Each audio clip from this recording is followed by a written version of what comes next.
You are now tuned into Two Drunk Sistas podcast, unscripted and uncensored. Grab yourselves a drink and enjoy. Testing. All right, guys. It's not even Mercury retrograde. Guys, listen. We recorded a episode for The Conjuring, and it wasn't recording. Oh my God, guys! You can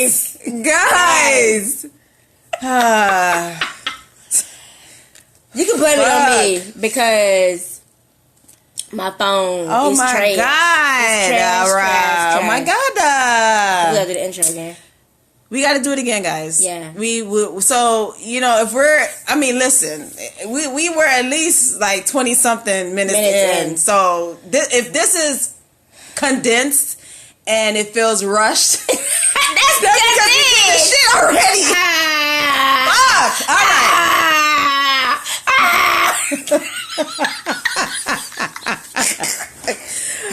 Oh, shit. Oh my God. Oh my God. And we're fucking drunk, so it doesn't fucking help. But it doesn't help the cause. Shit. Okay. Fuck. It's something there. Oh my Guys, welcome to Two Drunk Sistas podcast. I'm D. I'm Debbie. We about to do this shit again. Shit. Okay. So what we drinking, W? W. What we drinking? Shit. Motherfucker goddamn. Mimosas. Miss Moses. Osmosis. Okay, yes. Anyway. Cheers for that. Cheers. Right. Okay, so we're going to talk about The Conjuring, okay? Yes, guys. We're going to give you the synopsis of The Conjuring. We're going to give you the synopsis, okay? All right. So, The Conjuring, in 1970, paranormal investigators and demonologists Lorraine and Ed Warren are summoned to the home of Caroline and Roger Perron. The Perrons and their 5 daughters have recently moved into a secluded farmhouse where a supernatural presence has made itself known. Though the manifestations are relatively benign at first, events soon escalate in horrifying fashions, especially after the Warrens discover the house macabre history. So, guys. This all family, right, listen. Go ahead. We're going to do our best. So this family moves into this house. Mm-hmm. It's 7 of them. Okay, they have 5 girls, mm-hmm. mom and dad, and a dog. Mm-hmm. Okay, mm-hmm. They move into this house, and at first the dog does not want to go in. Well, the dog don't make it past the threshold. Right. The dog is like, nah. Something is weird with this house. The dad pulls on the dog's collar. Mm-hmm. The dog is not budging. That dog said, "Fuck that shit." Right, and the dog stayed out. Okay, so that's one hint. Okay, that possibly something is wrong with this motherfucking house. Right, something has gone awry. Right. So, time passes, not much, okay, before this shit starts. I mean, I believe the mom already started to get bruises the first night sleeping in this house. Oh yeah, because the husband wanted to chaka.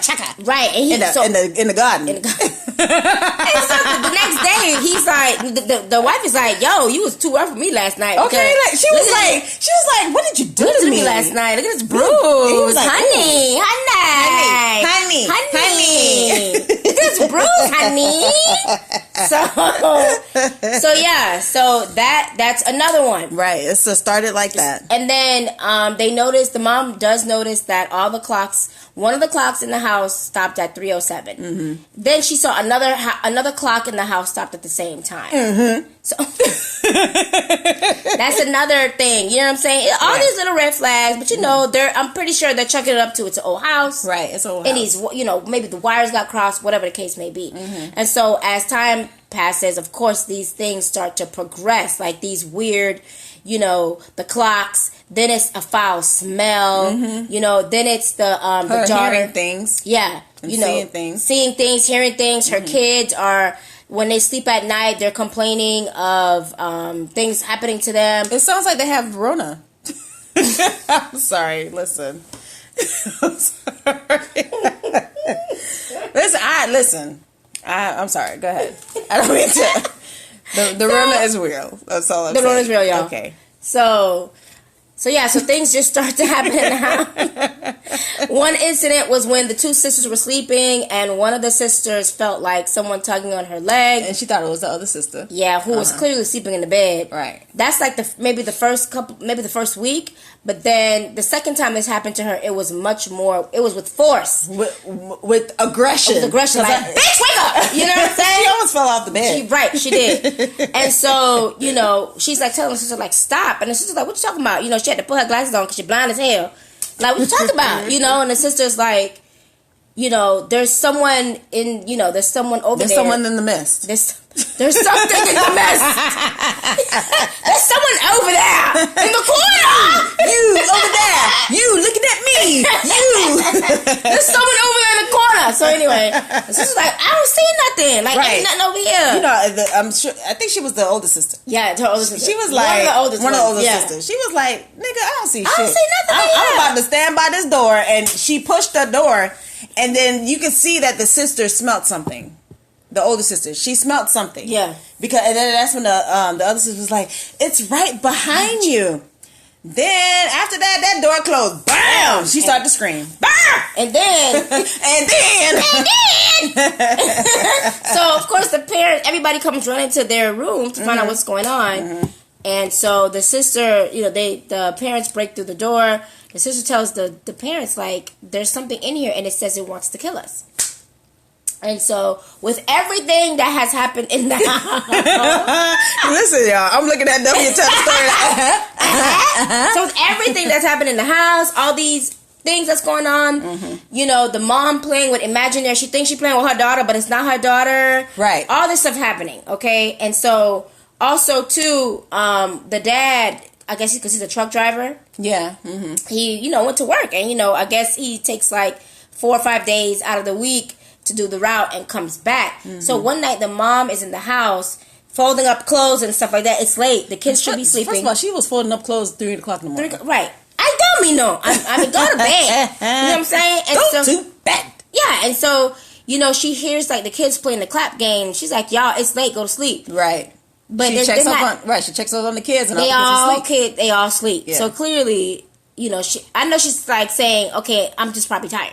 Or there's someone else in the house. And so shit started to happen, all the pictures that they have against the wall that's going up the stairs, all those photos come down, crashing, breaking, glass breaking everywhere. Mm-hmm. Then the mom ends up, I guess the clapping game goes down to the cellar, and she goes who's down there? Her ass is asking questions in the dark. Who's down there? What are you doing? So of course, she's like, I'm gonna lock you in this. I'm gonna lock you down here, and the door slammed in her face, and she rolled down the stairs, and that is when shit just everybody screaming. Mom is screaming in the cellar. Nobody can hear the mom. The shit just starts going crazy upstairs. The kids start seeing that entity and jumped on the little the other sister. Right. And they were screaming. In comes the husband from a long day of truck driving. He hear his wife banging on the cellar door. Right. He opens the door. What the hell's going on here? He goes to his daughter's room and a bum rush knocked the door down and rescued the daughter. And he was like, "What the fuck is going on?" So at that point, mom is like, So she goes to find Lorraine and Ed Warren. Mm-hmm. She attends a lecture. At the end of the lecture, she goes to them, tells them yo, I need y'all to come look at my house. Something's going on. They're like, nah, you good. It's probably something bullshit. I'm living. Yeah, because Ed was like, man, I ain't going over there. Right. Especially what Lorraine been through. All that shit. It takes a toll on Lorraine. So he wanted Lorraine to take a break. Right. And so Lorraine's like, let's help them. She pleads to Lorraine, you have a daughter. Mm-hmm. I'm sure you understand. And so they eventually go to the house. Mm-hmm. And so Ed and Lorraine go there to, they have a consultation to see what's really going on. And when Lorraine walks through the house, guys, you can immediately see her face yo. Her demeanor changed. Something is amiss. Something is up. Something's up, okay? Something going on. We don't see what Lorraine is seeing at that moment. Mm-hmm. But you could tell, okay, she clearly knows that she's picking up something. Yeah, shit ain't right. And so the dad just, it just ain't right.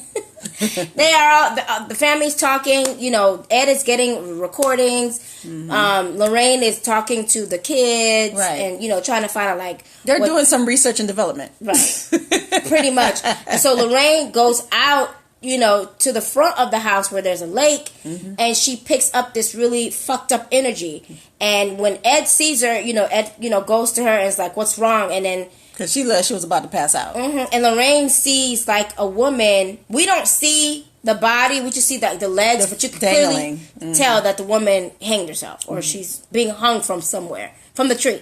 Hanging like a dangling. Right. Oh my God. I think we.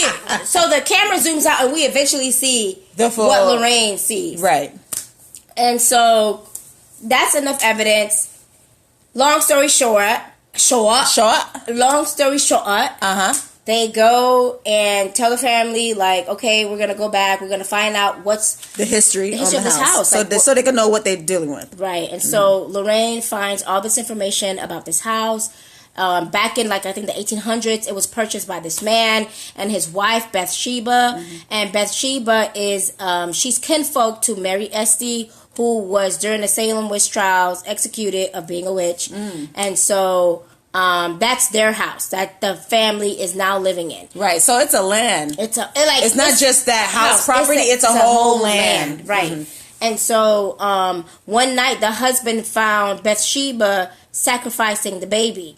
So their baby, because they had a child, and so she ran out of the house and, you know, confessed her love to Satan because she was in the occult. Right. So she made the sacrifice for Satan and professed her love and hung herself. Right, and cursed the land, and then she hung herself. Oh yeah, cursed the land. And so that is what happened. Anyone who moved in after, and she died at 3:07, which is why the clocks always stop at 3:07. Right. And so anyone who moved onto the land was cursed. And Lorraine found like all these articles on people that moved around the property. One of them hung her. She committed suicide. Another one, a woman killed her child, and killed herself. Right. So suicide. So it's all fucked up. All fucked up energy. Okay, leads back to that damn house. Right. And so they take it back to the family, tell the family what's happening and stuff like that. And of course they're mortified. Right. And so they go to the church to be like, okay, they set up. Do they go to church first and then? No, they set up shop first. Yeah, so they record. Right, they go back and tell them what they found. Right. And so that what prompted them to go to the house, set up shop, put up cameras, and just to record the manifestation, because they know in order for them to take it back to the Vatican, take it back to the church, they need proof and evidence. Yeah. So they set up shop and they were able to get their evidence. You know, like bitches was flying and shit. Okay. People were flying. Lorraine had to cut one of the little girl's hair and shit like that. Shit was wild. That house was live. Okay. So, They take what they find, what they record to the church, and the bishop or whoever was like, okay, we'll get back to you. We'll get back to you. And so, but you know what? When he was looking at the footage, he was right. I'm like, nigga, because they don't believe in that shit. Okay, okay, but that's neither here nor there. Correct. So there isn't even no time. The minute Lorraine and them come back, shit just gets crazier. I think they start to like either fight or things are happening. And actually before that, Lorraine had an issue when she was going around the house. She ended up falling through the house. Yeah. And she had not an epiphany, but she saw like the entities that had died in that house before. And one of the entities was like, she made me do it. And so Lorraine was like, oh my God, it's Bathsheba possesses the mother to kill the child. Right. And so when she made that assessment, she told, her husband, like, no, this is what's going on. The mom immediately started to like change. Like the manifestation just got worse. Yeah. So Bathsheba ugly ass was trying to take her ass ugly. She was trying to take over, okay? And so they could not really wait for a response from the church. Right. And Ed was like, we gotta do something because she's Bathsheba's gonna kill the mom. Right. And so but at this point, the mom kidnapped the kids. Yes. Well, two of the younger kids, took them back to the house so she can kill them. Yes. And that's when everybody wound up.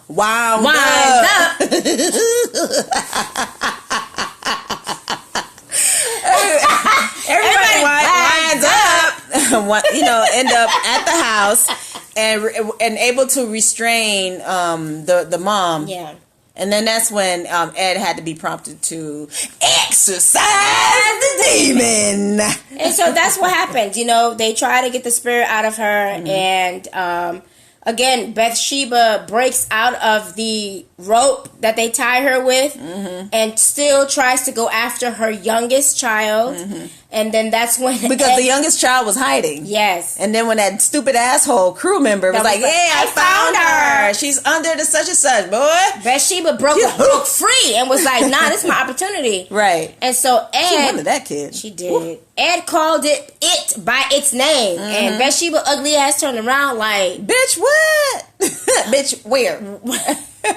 She turned around and said, "Bitch, where?" Like, who you talking to, bruh? And so right when he said that, Lorraine touched the mom's head and was like, reminding her, remember your kids, remember how you times. felt when when you were with them, and just kind of bringing her back. Yeah, because she was losing her soul. She really was. She really was. And so you just saw how she was fighting the entity.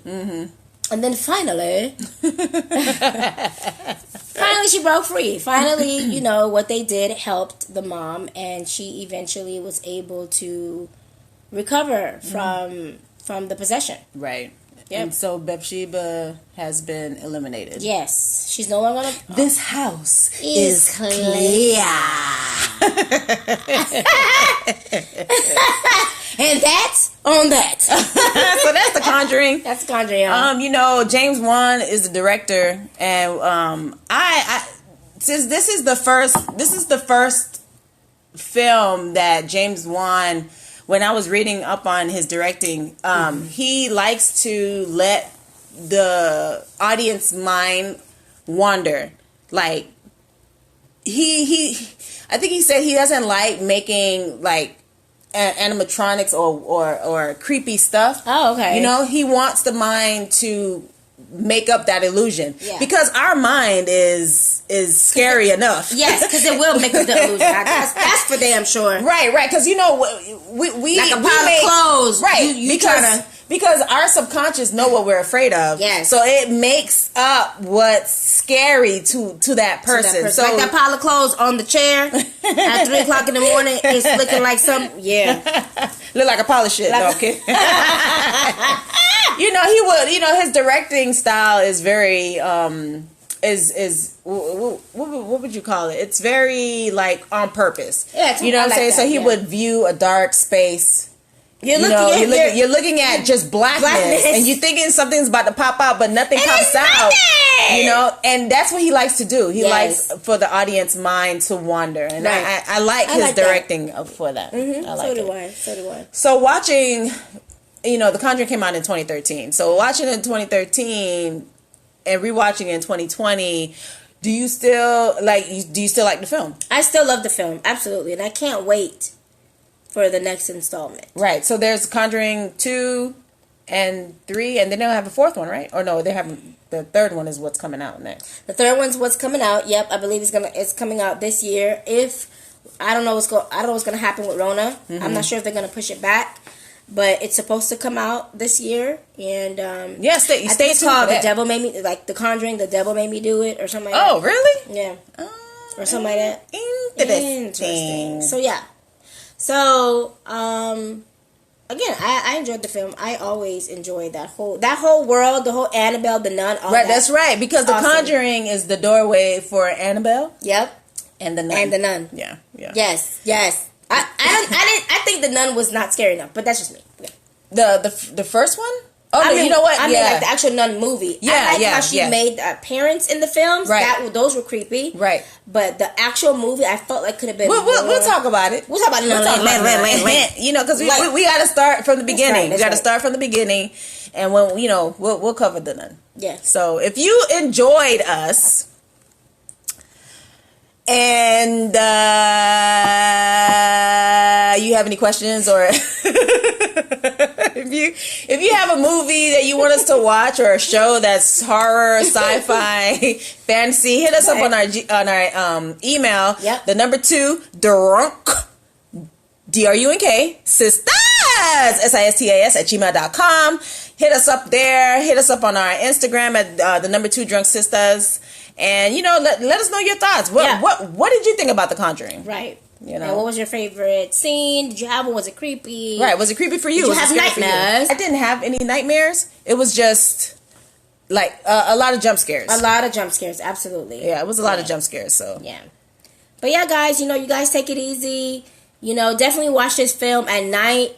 Oh Lord, with the lights off by yourself, because that is the best way to go. Anyway, thanks guys for listening to us. We appreciate you, and be safe. Take care of yourself and your family. Yes, and we will catch you on the flip side. Next one. Peace.